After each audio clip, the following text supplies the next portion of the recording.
So it's my pleasure to welcome you to the next UCSF-Stanford CERC FDA Distinguished Speaker Series on Cybersecurity for Biomedical Engineering.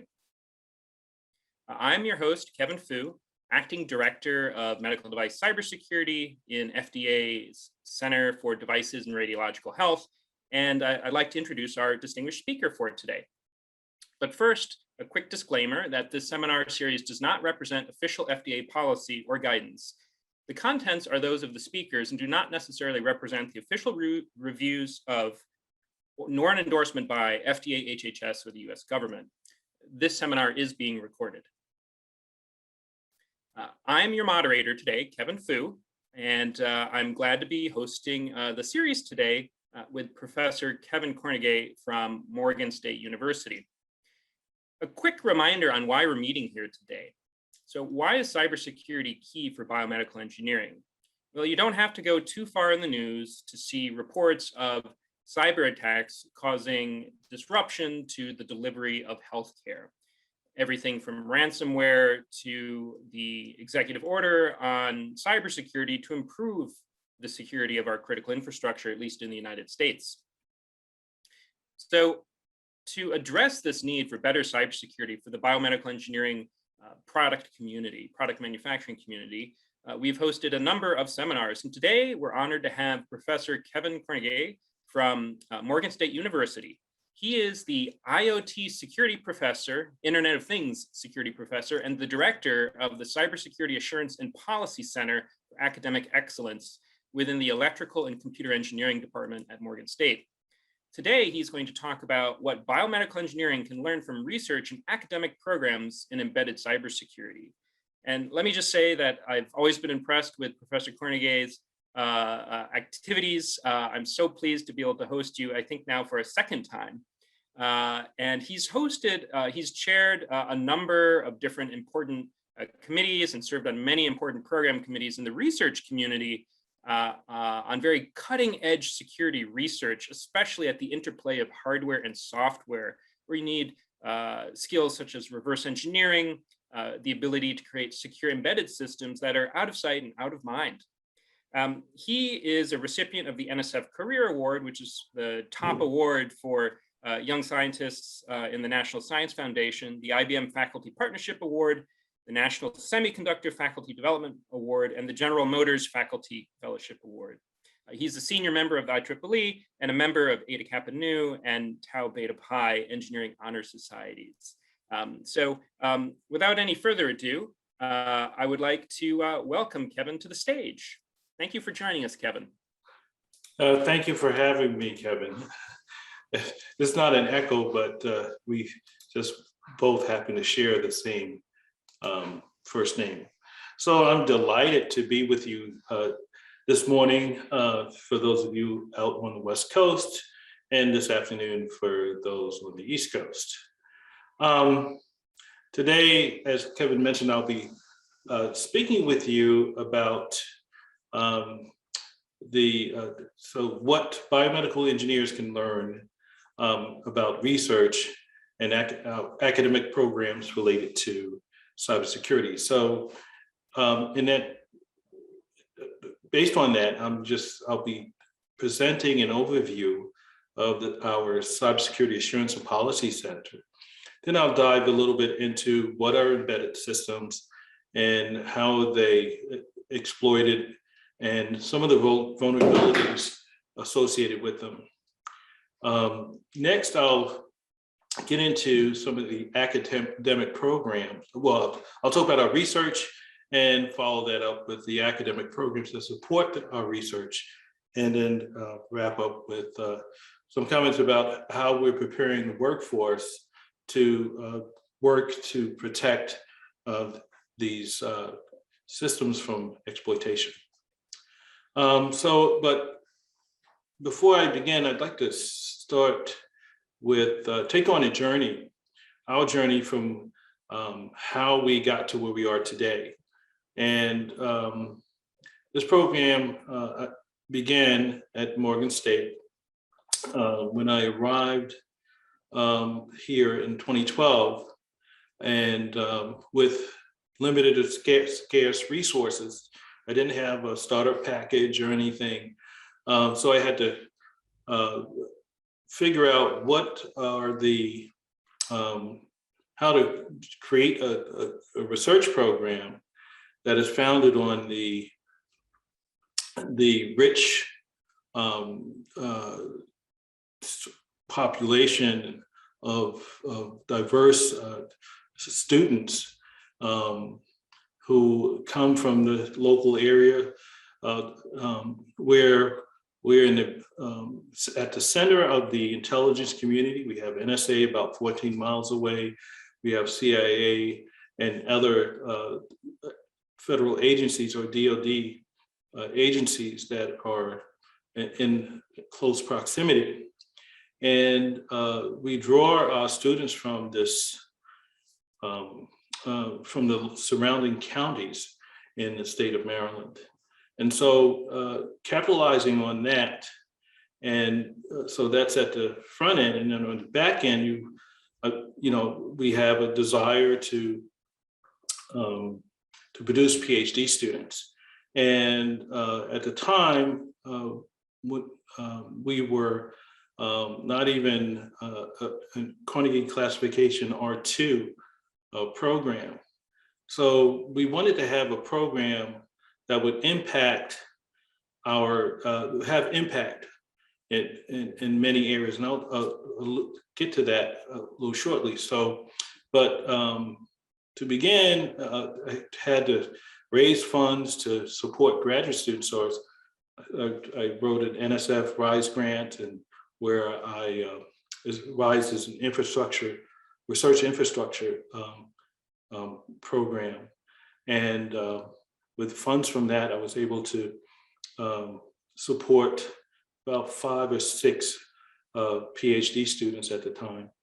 And to also establish capability to work in this space. So, and then we subsequently created the CREAM Lab, the Center, which stands for the Center for Reverse Engineering and Assured Microelectronics, in 2014.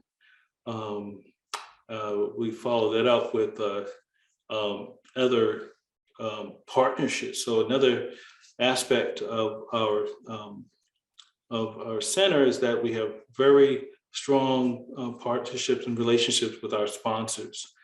And we created a summer research program with with the research directorate at the NSA affiliate laboratory, the Laboratory of Telecommunication Systems. And it was a summer research program where our students would work closely with their researchers there on projects related to IoT security. We then became this helped prepare us to apply for an NSA and DHS Center for Academic, where we received our, in cyber defense education, which we received our designation in 2016. We also, following that, we created a Master's of Engineering and Cybersecurity Engineering program, which is a Navy program where they actually send a cohort of students to receive a master's degree in information assurance. We're in our fifth year of the program. This has been a very successful program. These are civilian students. And then lastly, then all of this culminated in the evolution and formation of this CAP Center, which we launched in 2018. We've grown in footprint in terms of research infrastructure, our students, and I'll allude a comment on some of those things a little later. So what is the CAP Center? The CAP Center is serves a dual function. Education on one side, research on the other. I already alluded to the fact that we are a CAE in cyber defense education. However, our goal is to become, one of our goals is to become a Center for Academic Excellence with a research designation. And that kind of opens up a new class, a broader class of opportunities, both on the class and unclassified side within the respective agencies.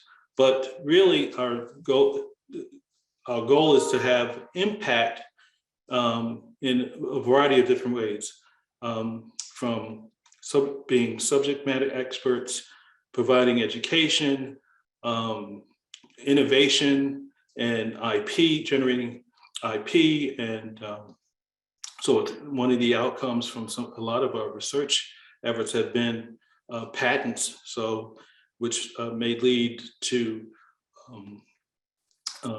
some form of income for the university, and so forth.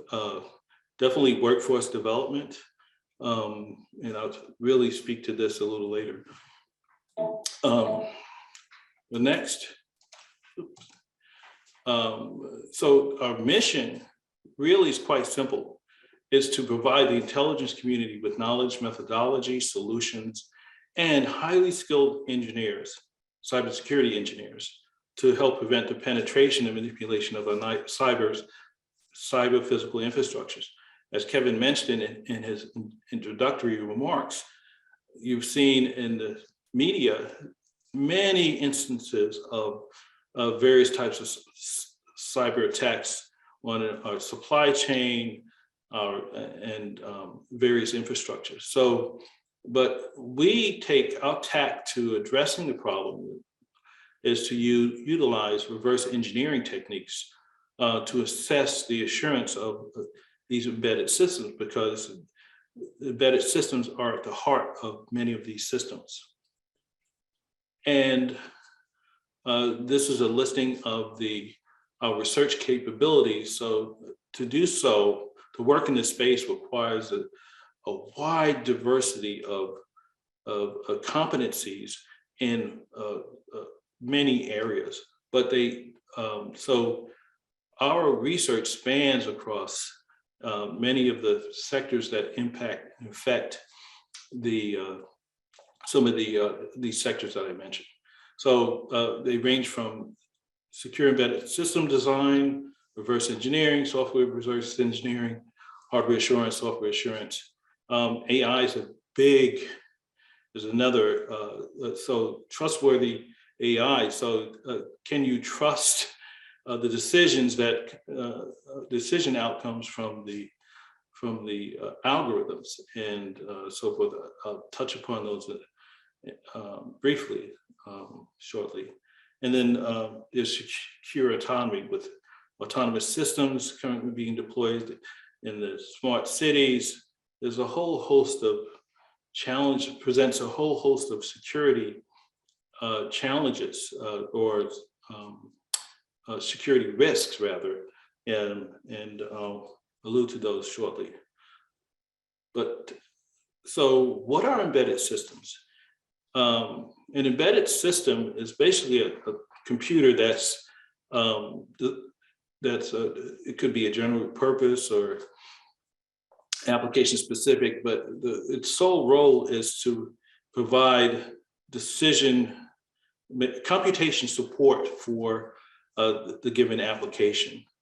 And it's typically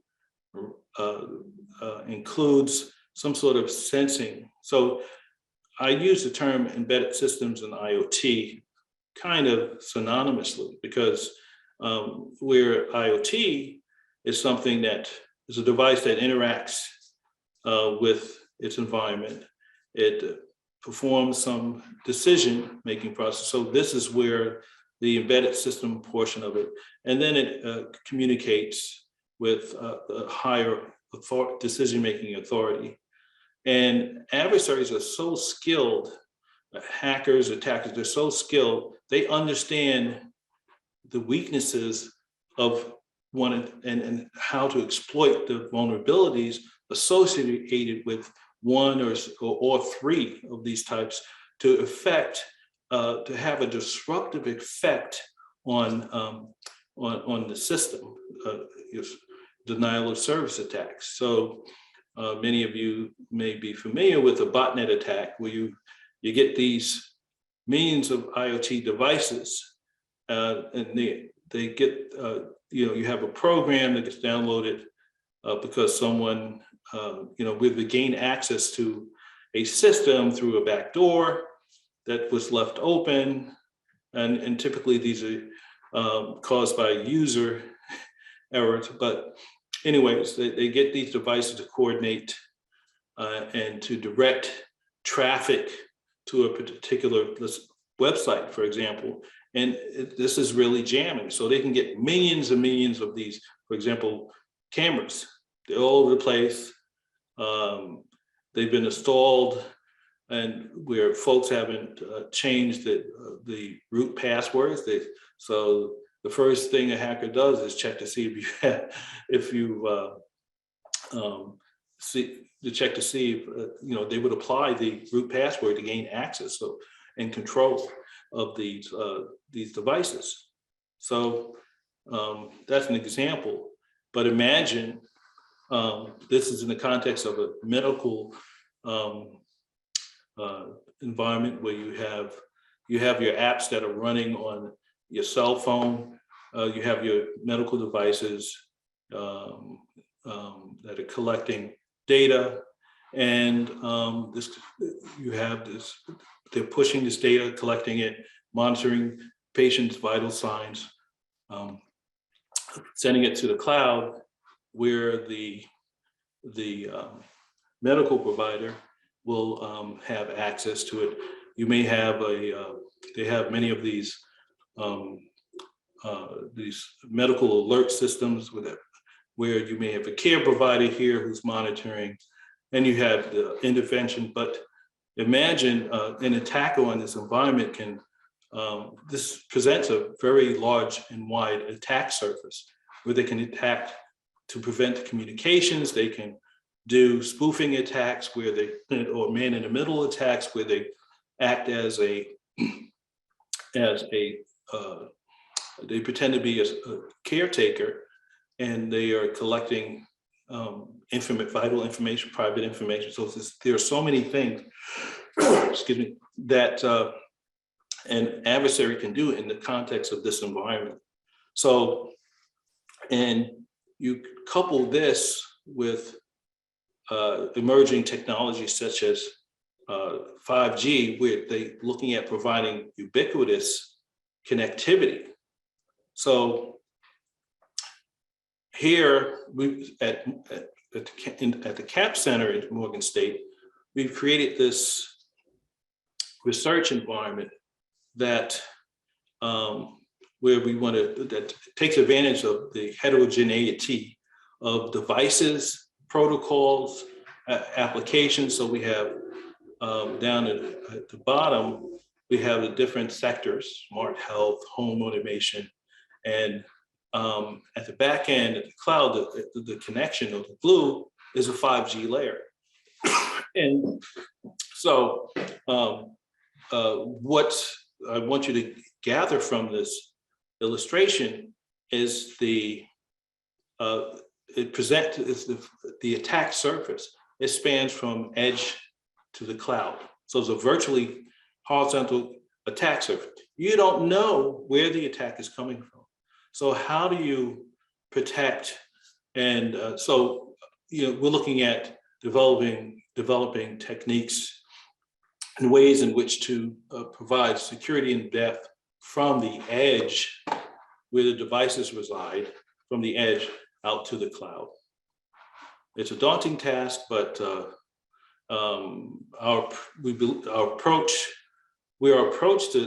solution is to take a layered approach. There's no one tool or solution that's going to solve. So you have to tackle the problem in a layered approach. So a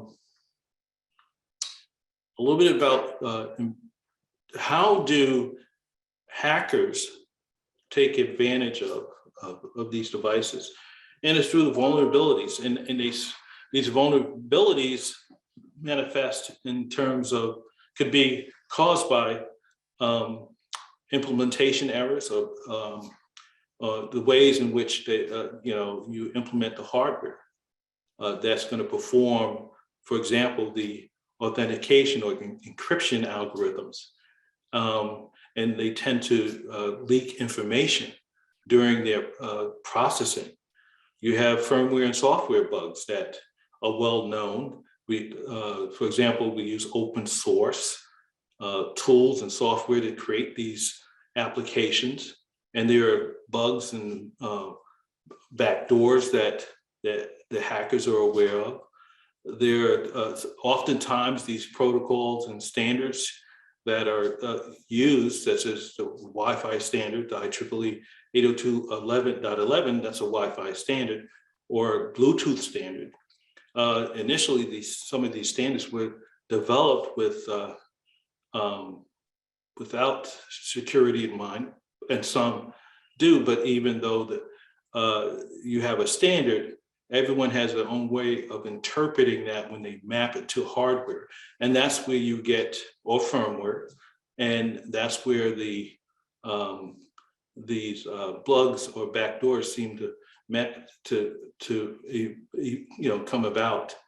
There are configuration issues in terms of overall, how do you put the pieces of the system together, whether it's from the sensor side or from what algorithm you use. And all these things are driven by cost, because there's millions and millions of billions of these devices out there. And there's a cost, they're cheap.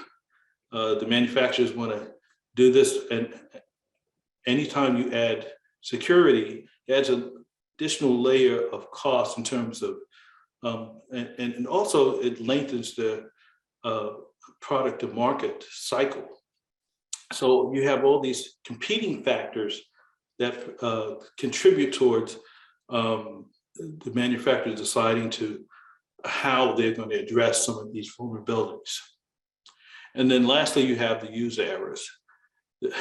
And these are, you can't really anticipate how, the user's going to, how they're going to use the system. So, for example, a lot of, someone brings a home medical IoT device and purchases one, and they just connect it to bring it home, connect it to their Wi-Fi. They don't change the default passwords. And these are, again, provide a vast majority of the opportunities for exploitation. A lot of our work, our research is derived around unintended channels. And so in a traditional embedded system, you have these intended channels where these peripherals that allow you to interface to the device through your keyboard or your display, your wireless and Wi-Fi, your wireless interface, your power distribution. But these all are intended channels, and there are a variety of ways to attack. For example, these things, you have keyboard loggers that sit there in the background, and they're tracking all your keystrokes. So unbeknownst to the user, and this may have the key logger program may have been launched and transmitted through an email message, so via phishing type of attack. So there's all sorts of ways in which an adversary can affect your system. But even though the system may have some, it's supposed to hold your secure keys, your passwords, and they may be encrypted, but there are ways. Again, during an encryption algorithm, if it's not designed properly in terms of its leakage, in terms of power consumption, you can monitor, you can extract or reverse engineer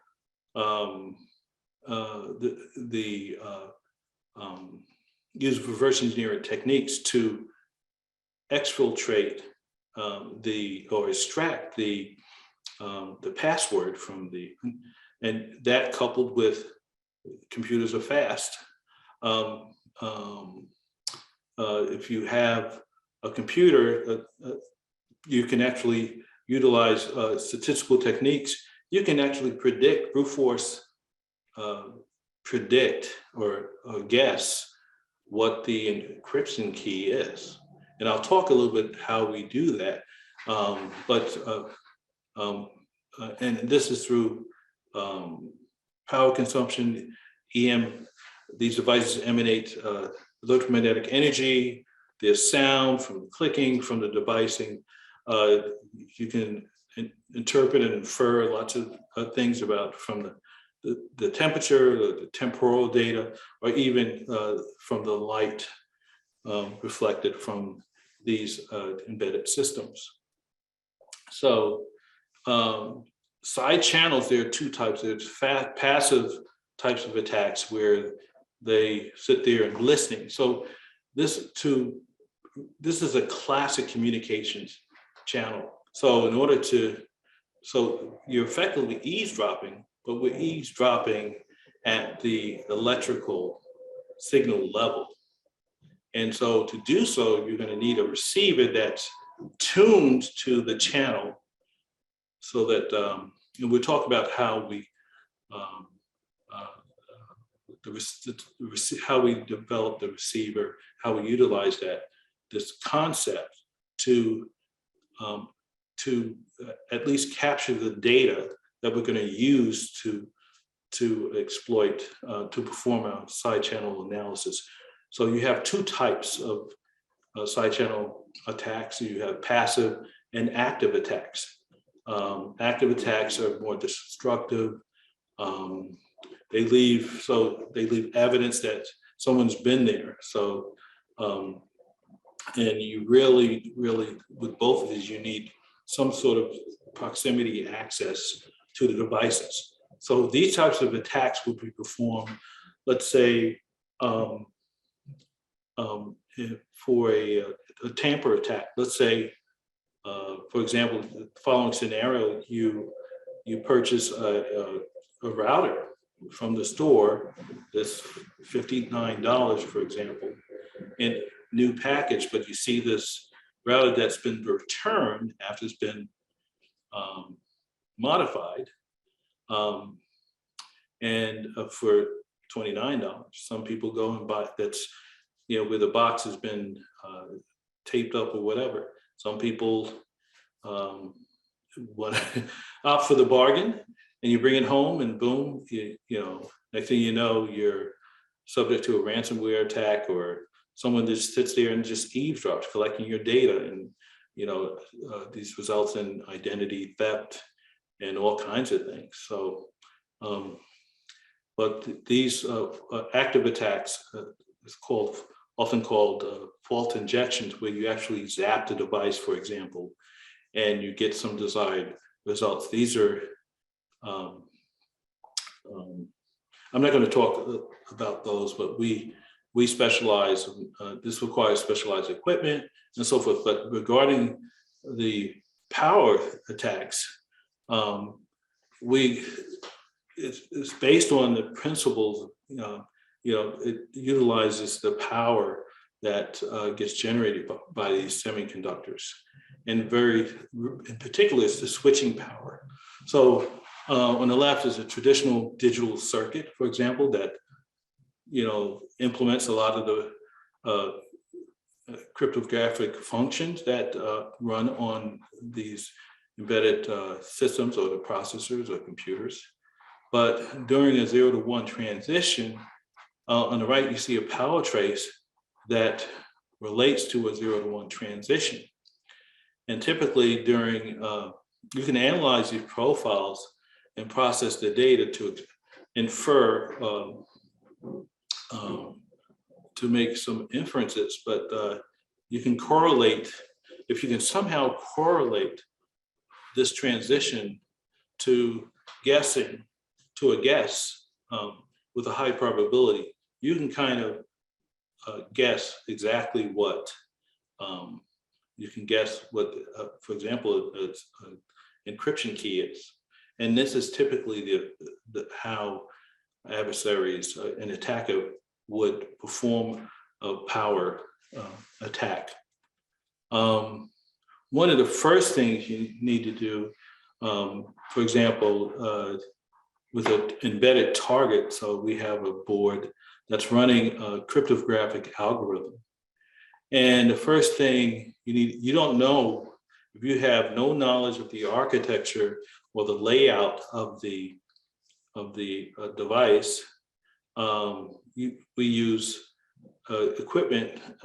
Basically, we run an encryption algorithm, we put it in a loop, and we scan to find the hot spots, because where there's lots of switching activity, and very likely you know that if it's continuously, if it's looping, running an algorithm, a cryptographic encryption protocol, then you can isolate and locate where the part of the silicon chip where the transistors are switching that is associated with the encryption algorithm.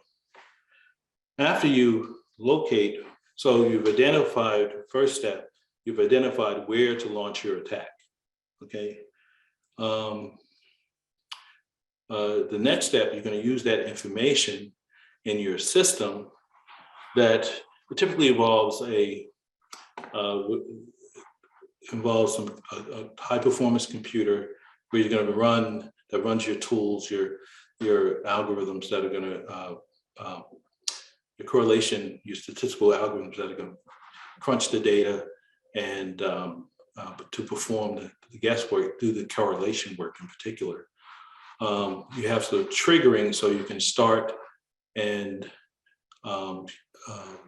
control the device, and you need a sensing probe to convert that and amplify that power trace during stems from that's captured during encryption, and this is the outcome of what you see in the signal domain. So, but in order to do so, you have to understand, you have to know, this is where cryptography is, and you have to know what that particular, you have to understand the algorithm.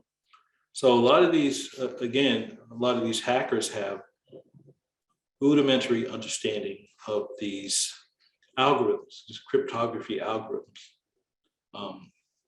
And in this slide, they exploit, they know that the data and various operations and how they influence the power trace. And it's very visual.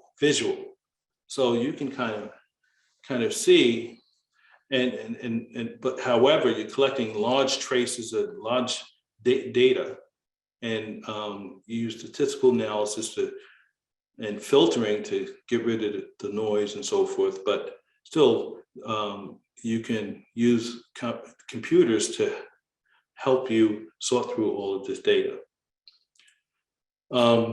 This is what, after you clean it up and remove data, because one of the countermeasures to a side channel attack, so to anything, is very natural. So if you are listening or eavesdropping, the best thing to do is to add noise so that the listener can't hear you. So, and that was an instance in the previous slide, but this is a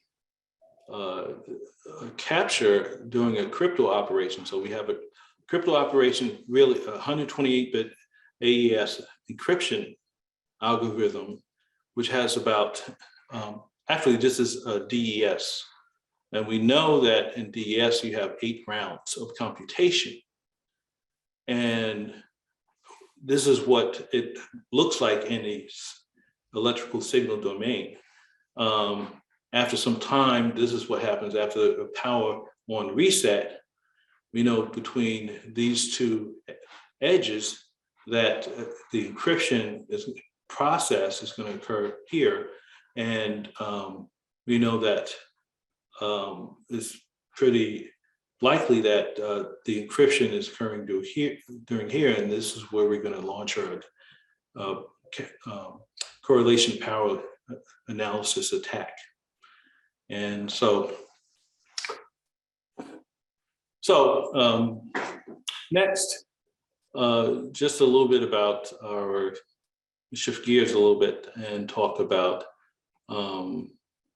highlight some of our research funding and partners.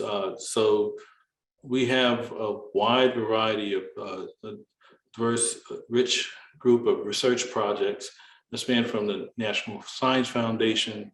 We're part of a SATC Frontier Center proposal, where we're looking at security and privacy in the life cycle of consumer IoT devices.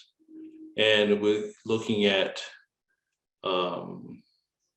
how to develop and design design embedded systems to be more resilient to side channel attacks.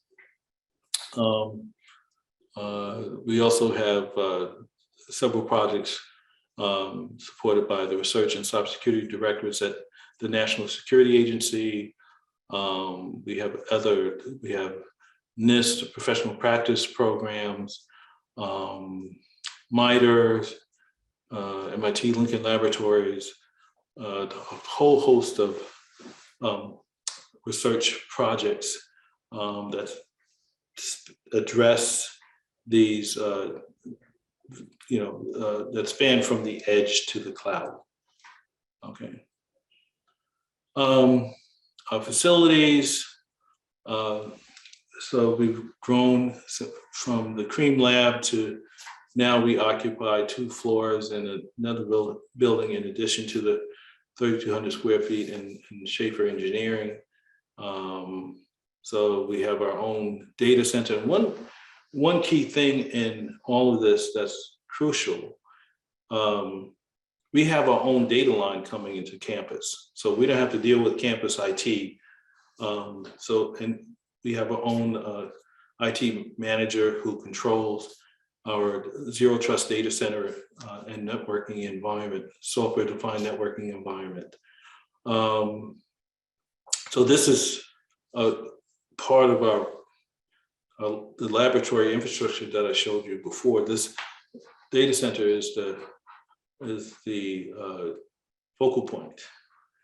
So we have our research labs, instructional labs, lecture halls, conference room, and we have offices for our faculty, staff, and students. So now I would like to talk about our academic programs. So support this research requires programs that are that will provide the students with the foundation to undertake to perform research in this space. So we have our cyber track courses that look at communication networks, introduction to cybersecurity, network security, cryptography, and security management or risk management. So these are the 5 core courses that are all of our undergraduates get, and they receive a certification in cyber defense cyber defense upon completion of these 5 core courses. Kevin, I have a question for you. Sure. As an educator myself, I'm familiar with many of these. I'm curious what's inside the security management, because that's not a course I often see in a curriculum. Maybe you could it's really a risk management course. I was going to ask, where's risk management? Okay. Yeah, this is where our risk management is. So we call it security management. Yeah. Great. Okay. Okay. All right. Thank you. A couple of years ago, so just to give you a little background, in the state of Maryland, we have this duplication law where no academic programs, no two academic programs can, or similar, can coexist within 50 miles of one another. So for example, College Park, which has a full complement of engineering programs in their college, if they have a PhD program in electrical engineering, we can't have a PhD program in electrical engineering. So we had to offer a doctorate of engineering, which of course, as you know, is more applied. And so I had to deal with that, to overcome that. I had to come up with a new PhD program that encapsulates a lot of the features of electrical engineering PhD, but also has the cryptography, has the embedded systems, has the communications protocols, the programming language, and so forth. So we created a dual degree PhD master's MS program in secure embedded systems that is unique within the state. And that includes an en passant master's degree. So upon completion of 30 degree credits, students get their master's degree. But this PhD program is heavily research intensive. As you can see here, where students take up to 18 credits of research and dissertation research courses and dissertation research. So it's heavily biased towards the research, a heavy emphasis on research. And how the PhD program aligns with our research program, it's forged on three anchors: design, communication, and hardware. And these kind of fits in with the theme of sense, process, and communicate. So in order to understand the vulnerabilities associated with a lot of these with an embedded system, they need to have proficiency in protocol design, communication networks, cryptography, digital system design, AI, machine learning, operating systems, programming languages. So all aspects from the physical, the protocol. So students have this hardware, software understanding. So where the end goal is, if you were to hand an embedded system to these students, they would know how to approach and analyze it and assess it for its vulnerabilities. Kevin, we have a couple questions that for you. Do you mind taking a couple questions? Sure, I'd be happy to. Okay. The first question has to do with sort of the operations of both this research and education. The question is, given the sensitive nature of the work, there are questions about what about the cost of that kind of security, if there's special requirements on the facilities. And so there's a question about how do you account for the funding to keep the security consistent regardless of the grant status? That's a good question. Mainly, so all of this, the projects that I've mentioned and described are all on the low side. So these are unclassified projects. So research projects. Now it's up to the sponsor to take outcomes from that and to move it into the classified space. So we keep it very clear. So it's close but clear. So it's a very delicate balance.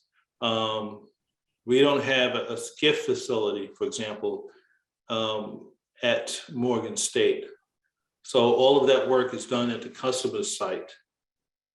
So that's, we're working on getting a SCIF facility. As you know, that takes time and money, big, huge money.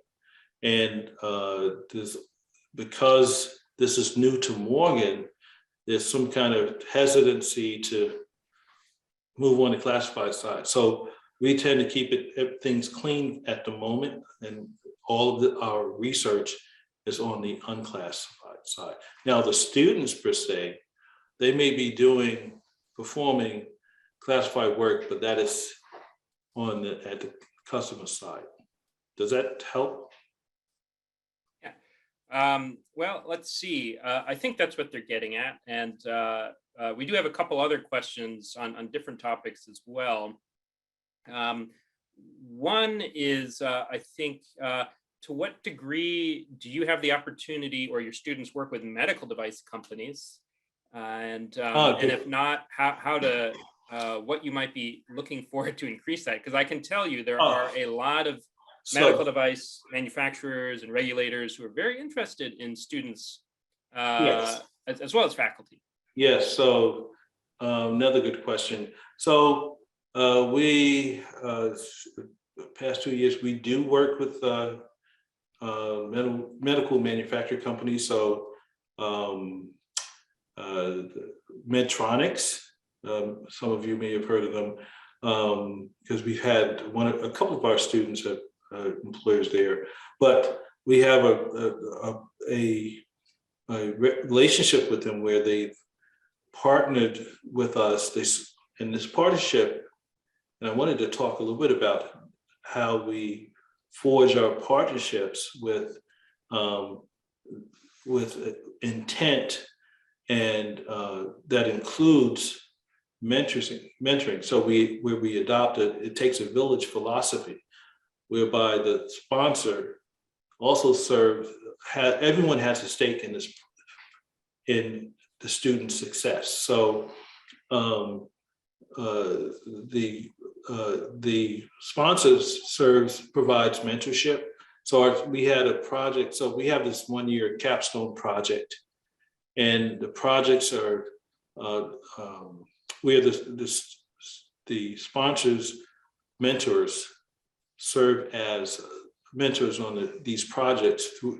And these capstone projects are required for all of our, for graduations for our seniors. So in the last year, where they're supposed to have a culminating design experience, but we've involved these partners in where they serve as mentors. And Medtronics had, there was several students who worked with Medtronics on several security related, but we're open to do more work with and open to more new opportunities with medical companies. Yes. Okay, and as we're coming up on the last 10 minutes, there's another question too about a lot of the educational parts that you've just presented have more to do with advanced degree programs or bachelor's. What about for the persons who are already out there in the workforce and are looking to do upskilling, perhaps some training as opposed to a formal degree program or a certificate? What can you recommend, or what questions should people be asking when it comes to finding an appropriate set of training or courses to take someone who's already a seasoned engineer and to get them to understand the basics of embedded security? There are several workshops, and I often get many of these come across my desk. There's many training segments. For example, Xilinx has a program where they offer a series of workshops centered around embedded systems design. But there are very few, I don't think there are many who deal with embedded system security. We're looking at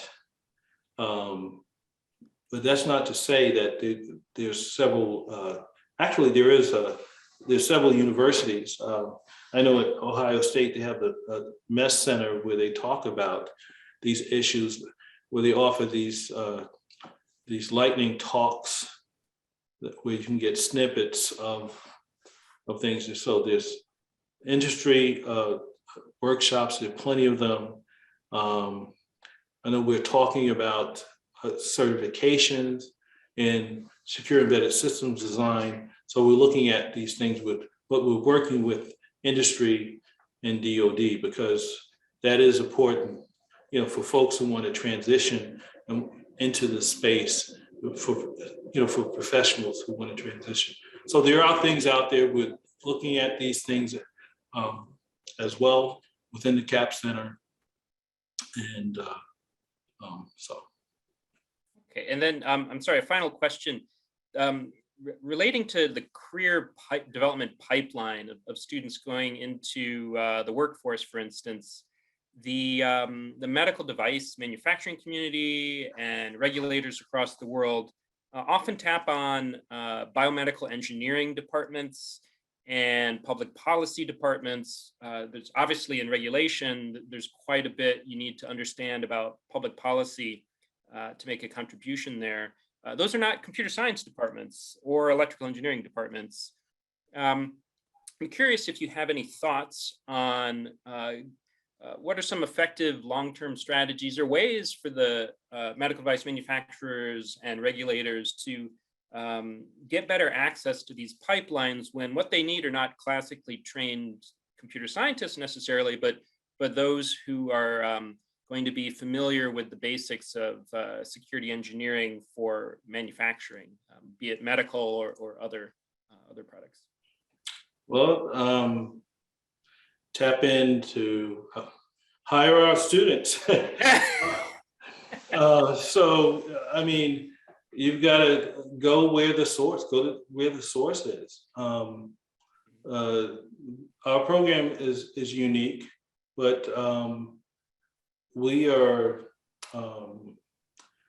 I've been getting lots of calls lately, and for folks who want our students. So for us, the only way to have access to our students is to have a partnership, establish a partnership with us. And it's no surprise that, for example, that our students, we have 5 PhDs graduating in May. And this is where they're going to NSA, Johns Hopkins Applied Physics Lab, NIST, and MITRE. So I would say become a partner and get in line, because this is one of the things, and this is the value that we add. Although you may not be doing classified work, there may be a segment that you may want to get involved, but this is what we tout that's different about our program, unique about our program. This is our value add. 83% of our students are US citizens. And of those 33%, 30% are women. Okay, these students are exceptional. This is how they're all supported by some DoD scholarship, NSF, the Cyber Corps, GEM fellowships, the industrial, and various programs. And we have our students who are undergraduate students. We have the other thing is we have a workforce development strategy. And this is, again, the motivators are intention and passion that really drive this pipeline. But we have a program that starts with our Gen Cyber program for middle school girls. We bring them in, 40 of them over the summer. And this is how we source our 30%. And this is how we're going to grow it and sustain it. We have this is a middle school program, this is a high school program, BS program, MS, and PhD. So, and we have utilized a variety of different sources to support these students and to sustain it, engage our partners. This is speaks to it takes a village where academia, industry, and government play a role. Everyone touches the student to have the student success, where they have the option to offer up at any point. And we use a lot of peer mentoring. Peer and professional mentoring plays a huge part. Capstone projects, REUs, lots of active experiential learning experiences. We use that. That plays a big part, and also in helping the students to develop the skills. So all of that goes into the formation and to preparing the student for success in this field. So it doesn't matter where the students, you can hire these students, they can work in, biomedical. You need to hire some of our students. All right. Well, we have about 2 minutes remaining. And I know there's some boiling questions on how can some of the people on the call get more involved.